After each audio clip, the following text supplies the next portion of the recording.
I've reverse engineered the collection pages of 3 stores doing a combined of over 150 to 200 million per month. In today's video, I'm going to cover exactly what they're doing, how they're doing it, and how you can basically implement some of these things for your own stores so that you too can make millions with your collection pages. Now make sure you stick around until the end, as I will be sharing a 10-step wireframe to make your collection pages into $1 million money makers. For today's video, I'm using a little whiteboard here. We're going to try a new format to see if this is going to work better. But yeah, first of all, I'm Kevin. I run Ascendly, which is an Ecom, SEO, advertising, and email marketing agency. We scale stores from anywhere from $20,000 to $1 million per month. And you can see some results a little bit all over the screen right now, which we get for our clients. So yeah, cool. Let's jump right into it, right? So I picked 3 niches here that are pretty common in the world, which is basically one of them is for fashion,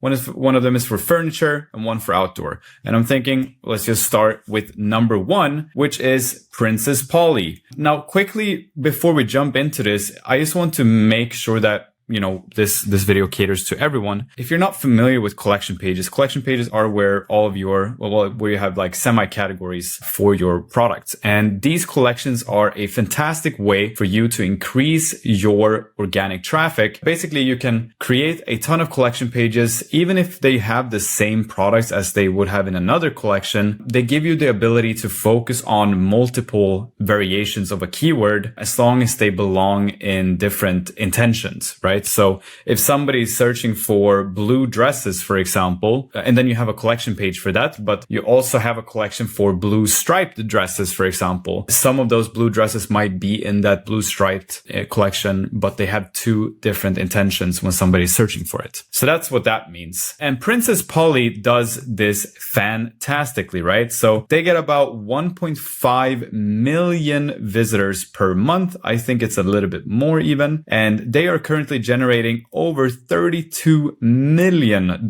per month with their strategy. If you take a look at their Ahrefs here, this is for their collections alone, and which they're getting 463,000 clicks per month from. We can see they've taken a little bit of a dip lately, but I don't think that's, it doesn't really have anything to do with them failing their SEO strategy. It's more so with AI overviews coming in and making a mess of things, right? So let's start, right? So usually in a collection page, we'll have 3 main sections that we're going to talk about.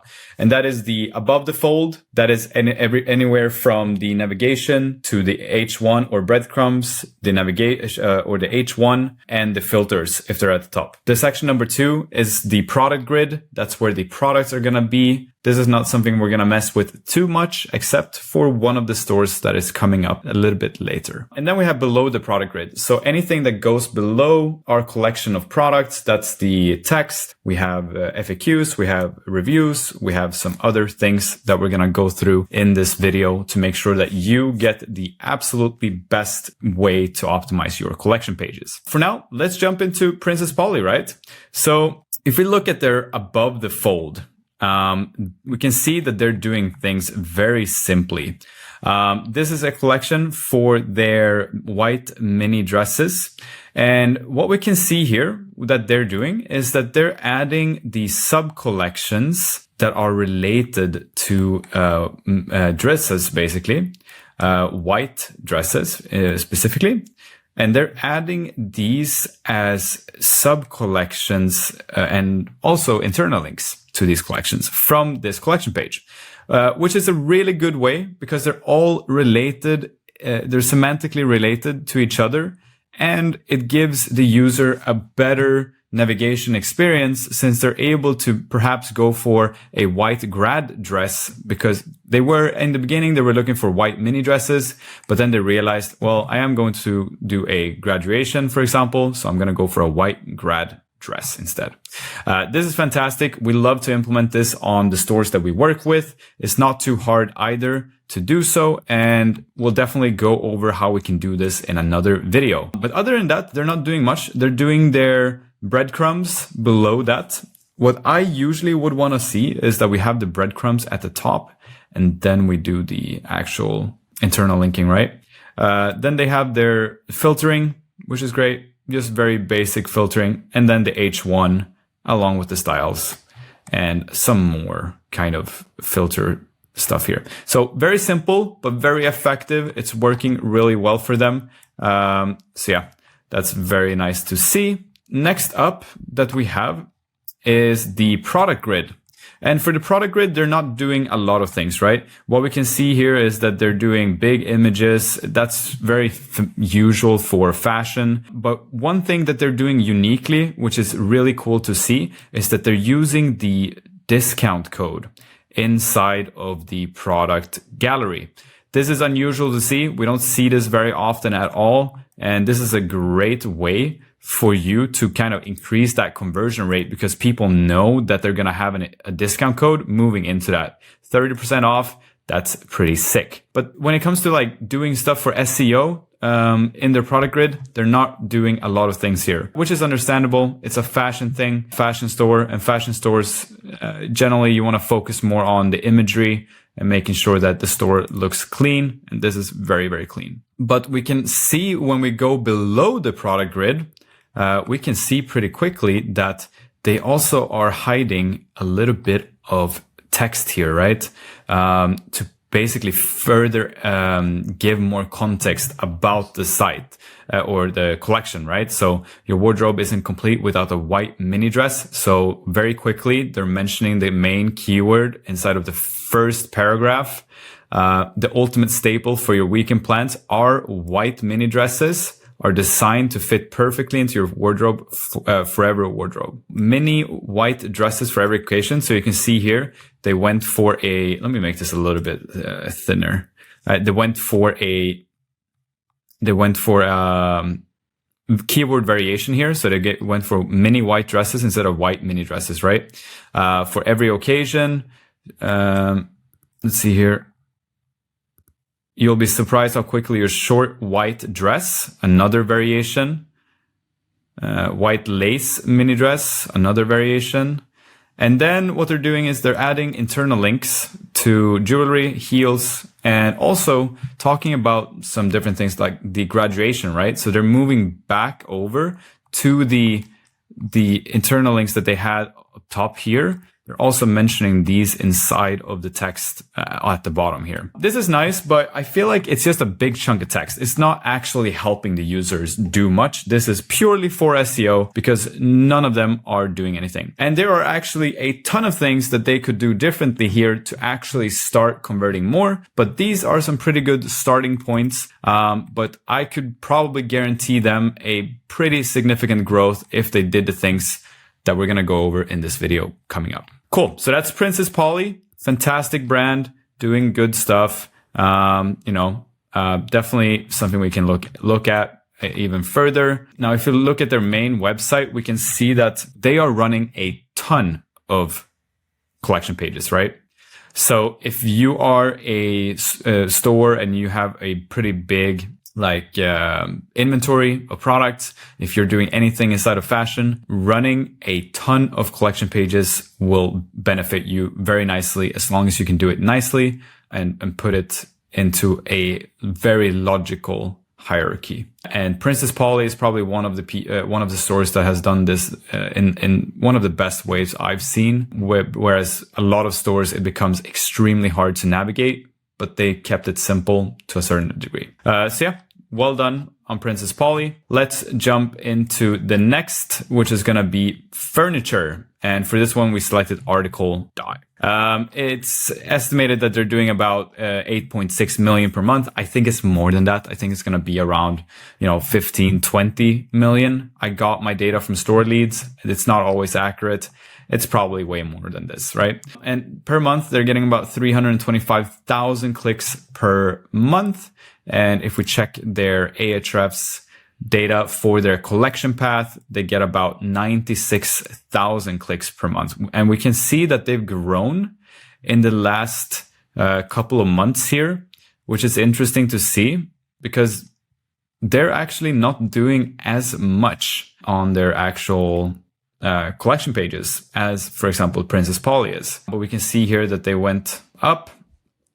And I think this comes from them actually publishing new collection pages. So they grew their traffic by starting to update and create more collection pages, because as we can see, their positions was very low before. That probably means that they had some sort of collection page ranking for that before, but they didn't do a specific collection exactly for that keyword. And that's why it's so important, right? To publish new collections so that you're able to actually get those keywords in and start ranking for them. So yeah, if we're looking above the fold, they're keeping it very simple. They're doing the breadcrumbs, they're doing the H1, and then they're doing the internal linking with images. And this is fantastic. I love that example, right? Because they're doing dining tables, and then they have rectangular, round, extendable, oval, square.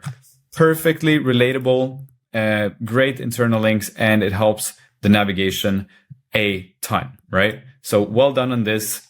And if you have the chance to do something like that, I would go for this sort of setup right here. Instead of going for the one that Princess Polly is doing, I'd like to see them to be a bit more prominent and also have more images attached to them. But it all depends, right, on your niche. So for the product grid, they are doing just their basic kind of selector variant for color. They are adding a little bit more information inside of the product title. There's nothing special here. I feel like they're doing the basic type of stuff here, except they have like a little promotion here for their 4th of July sale, which is great. Good way to do that.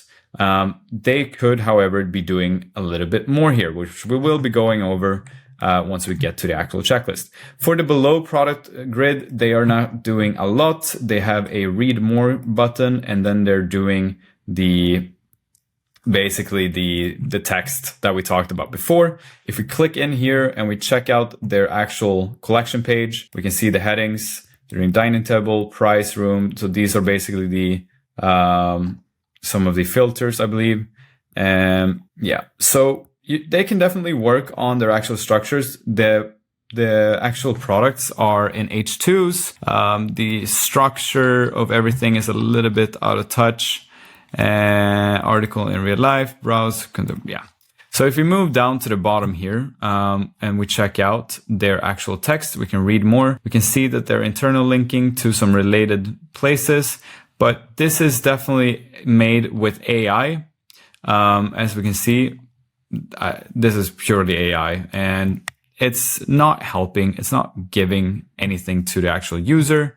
It's on the left side. It looks bad, and it just doesn't, actually portray the beautiful brand that article actually is. So if you're going to do text at the bottom, make sure that you make it look nice, right? So that means that you could do like one image, the text here, image here, and then the text here, and then image here, right? So you're making it, let me see. So let's say that you do an image here, and then you do text, and then you do image, and then text, so that it always swaps sides, right? And that'll basically help you get a little bit more flow on the website and make it look good.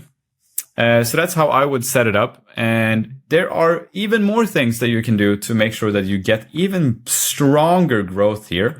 And there's such a huge, they got their growth from being a brand for such a long time. But if you're probably you're a new brand, or maybe you haven't been around for years and you don't have 325,000 clicks or visitors per month, then there are some things that we're going to do that are extra special, that are going to make sure that you land at the top of Google for your collection pages in just a second, when we go over the actual collection here, right? If you don't have time, then you can skip towards the end and you can go through the 10-step wireframe for your collection pages, right? Cool. Let's talk about REI, which is the outdoor niche. Fantastic, very, very big brand, and they're doing a lot of things very well. And they're actually doing something that's so interesting, and it's going to be a fantastic thing for AI as well. And we're going to get into that. But they're estimated to do about 138 million per month. I'm going to estimate that it's probably closer to around 250 million per month. They're pulling in 4.5 million in organic traffic per month, which is huge, right? And if we're looking at the Ahrefs for these guys, for their collections alone, it's about 961,000 clicks per month. They actually went down lately. And I'm going to guess that this has something to do with AI overviews as well. If we're looking at their above the fold, they do something very interesting. And we can see here, they're doing their breadcrumbs and then they're doing the H1. But what you can see is that they have a tab for products and then expert advice, which is really interesting. So if you click the expert advice here, you'll basically be shown related articles that are basically semantically relevant for backpacking packs. So it can be like best backpacking packs in 2025. How do you select a backpacking pack? And so on and so forth. And below that, they are using basically related collections. So out of all three of these brands, they have been using related collections. So backpacking packs and then men's backpacking packs, women's backpacking packs, unisex and kids, all related and semantically relevant and will help increase your conversion rate. So some people might land here and then they will most likely be pressing one of these 4 buttons to make sure that they get even more relevant results. Fantastic. REI has done a great job, and really take an example from these guys because, they are making a lot of money. They are testing constantly what is going to give them the best results. So if you take some numbers out of their playbook, I guarantee you that it's going to work for you as well. For their product grid, they're doing really nicely with their filtering. Very nice. If you search Google for backpacking packs, for example, these are some of the filters you're going to see on Google that's natively they're going to natively show these filters basically. And this is going to help Google even show these products even better as well. One more thing. So this is the thing that's really good for you to do is to add meta fields to your products so that you're able to add more information about them inside of the gallery, right? So you can do trip length, capacity, multi-day, gear capacity, weight, features, ultralight, reservoir compatible. You have features here. It's also reservoir compatible, ultralight. And this is just going to give so much more context about the products to Google and also LLMs when they're crawling your website. Because now when they're going to search for what's a good men's backpacking backpack that's ultra light, right? It's going to see all of these features and going to be able to make a much better decision on what to showcase to their shatter or searcher, right? They also have a compare function, which is just fantastic for conversion, right? Like I know that maybe you're looking at both of these two and they look so similar to each other. So you just compare them together and you'll be able to instantly see what is the difference between both of them, and you'll be able to make a buying decision. Such a smart move, such a small thing to do with so much impact. And not only that, right? Because if you go below their product grid, you will also see that they have related expert advice articles. So they're positioning themselves as experts and also giving articles that are relevant to that. So they're actually, which is unusual because usually you don't want to be linking down one step in the funnel. But because their blog posts, which we're going to go over in another video when we talk about blogs, you'll see that their blog posts are optimized for conversion as well. So it doesn't matter if they go from middle of funnel and they go down to top of funnel, right? Because their marketing, their emails, and their pure authority in the field is going to move that lever so good for them. And this is a fantastic move. I would definitely do this and just make sure that all of the articles are hyper relevant to the actual collection. So it will require you to actually have some good content on a website. And if these articles aren't converting or they're not doing a lot and they're not ranking well, they're not useful, then I would skip keeping them in there. So just make sure that you're working with a good agency that writes good content for you. That is actually helpful. So one more thing that they're doing, which is really interesting, is the related searches. And this is what I was talking about that was going to help your AI and crawling for sure. So if you look at this, if what they've basically done here is that they're analyzing if somebody's going for a backpack, they are most likely to also take a look at camp kitchen deals, Katadyn camp hydration, camp cookware, portable water filters, camp dinnerware, running hydration packs, Yeti new arrivals. So they've analyzed all the people that come into the store and see this is what they're most likely to click or ask about next. And then they just relate that down there, which is really nice because over time, this is going to get better and better and better, which is going to be, a passage for users to convert into over time. And it's also going to basically prepare them to answer the next question or give them the next step in their buyer journey straight away from whatever funnel step that they're already on, which is genius on their end. It might not be the best now, but over time with more data, it's going to become so good. So that's all of the 3 stores. I hope you got a lot of helpful information right there. These stores are doing absolutely amazing. They're doing over 150 or 200 million per month in revenue. So you can definitely take ideas out of their playbook, but there are a lot of things that they're missing out on and the things that have actually been proven to actually work. So we're going to go through your optimized collection. How is this going to look for you? And what can you do to make sure that you're doing better than your competitors so that you can start ranking for more collection pages and drive more revenue? So without further ado, let's jump into this little document here. And if you want access to this document, you will find the link in the description below. Enter your email, get it delivered to your email inbox. I promise I will not spam you. I suck at writing emails and I hope that I can become better at it one day. Yeah, cool. So in this document, you'll find everything about the title tag, meta description, examples, URL handles, the H1 tag, the collection description, FAQ examples by industry, internal links, what to do there, and the key reminders, right? But the most important part about this is the 1 million collection page wireframe, right? And we're going to go through it right now together. And basically it starts like this. Keep your breadcrumbs at the top. Make sure you have logical breadcrumb structure. Then you're going to have your H1, the main keyword, be precise, don't skimpy around, don't do too much fluff. Then you have the subcategories. Have buttons to represent subcategories or even adjacent categories. These serve as internal links and help UX navigation and help increase your conversion rate. You can actually do subcategories below your breadcrumbs. Doesn't matter too much. H1, do whatever feels or looks the best on your theme. Then you want to have your introduction text, which is going to be introduce your collection in 2 short sentences with commercial intent. Don't write informational intent on your collection pages. Next up is the product gallery.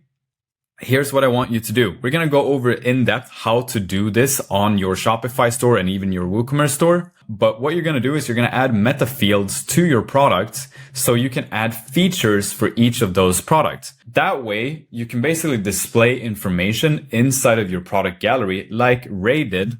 Right? So right here, how they did the ultralight reservoir, for example. And that way you can display that in your product gallery and give your users a better experience shopping on your store. Below the product gallery, basically once people are finished with that, we want to add the unique selling propositions, right? So add that you have free shipping over so-and-so amount, your shipping days, the expert 24/7 customer care, and your guaranteed money back in case that nothing works. Have that below the product so that when people finish scrolling, they know that they're finished and they see that they're going to get all these nice things from you if they buy from you, right? After that, we have the extended text. And this is basically the text that we saw on all of these stores usually, which is, here we saw text. And then for Princess Polly, we see this text below just to give more context about your collections and just to optimize it a bit, right? So I would add 250 to 500 words of conversion copy. So commercial intent. Don't write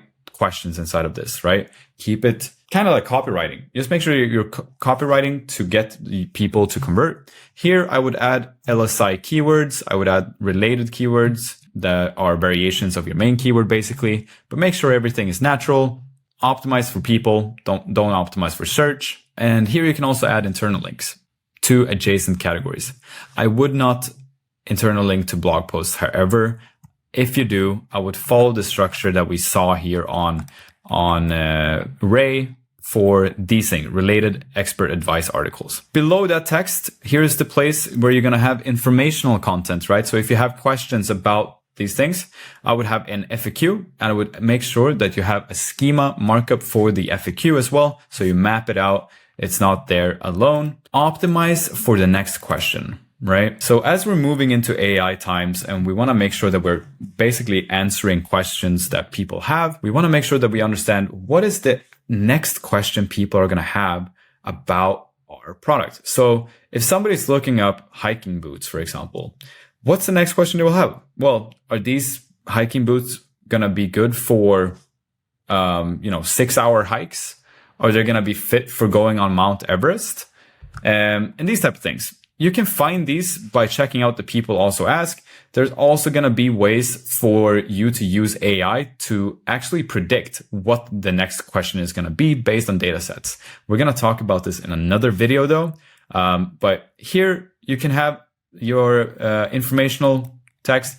Make sure that every FAQ that you write is hyper specific to the actual collection that they're on. Don't make it generic. Don't make a site-wide FAQ. Make it hyper specific so that you're answering the correct questions. Below that, you can have the related articles, right? So here you can add 3 or 4 related articles to this collection where you're going over versus articles, the best X products for 2025, how to select collection page products, and so on and so forth. Have those below this so that you can add even more value. And now make sure that your blog posts are optimized for conversion at the same time. And below, finally, this one is a little bit optional, but I like to have it, right? I like to have reviews. Add 4 or 5 reviews that people have written about the product, because now they're at the lowest point of the collection page. And this is usually when people are scrolling, right? They scroll, and then they would scroll to the bottom to kind of see what's there. And if all they're seeing is like related articles, FAQ, extended text, and so on, it might not be so exciting for them, right? But when they scroll down and they see reviews about the products they bought from that collection, it will increase your conversion rate. And this is actually done from a test where we installed Microsoft Clarity across 10 different stores, and we tested the structures on these collection pages. And this structure that you see right here in front of you won by a landslide in terms of conversion rate, how they're ranking, and basically how they're converting, as I said. So yeah, that's the collection page wireframe. If you want access to this document, just click the first link in the description below. If you'd like to if you're doing over 10,000 or 20,000 with your ecom store today, and you'd like to talk about getting some growth for you guys and get a strategy session in, I have a few more spots this month. Click the first or the second link in the description below to book your meeting with me, myself, and I. Until then, I hope you subscribe. Check out the next videos. It's going to be a lot of value here, and we're going to talk a lot about AI, ecom, and SEO, advertising, email marketing, and basically growing a brand in the year of 2025 and beyond. So yeah, stick around for that, and I'll talk to you next time.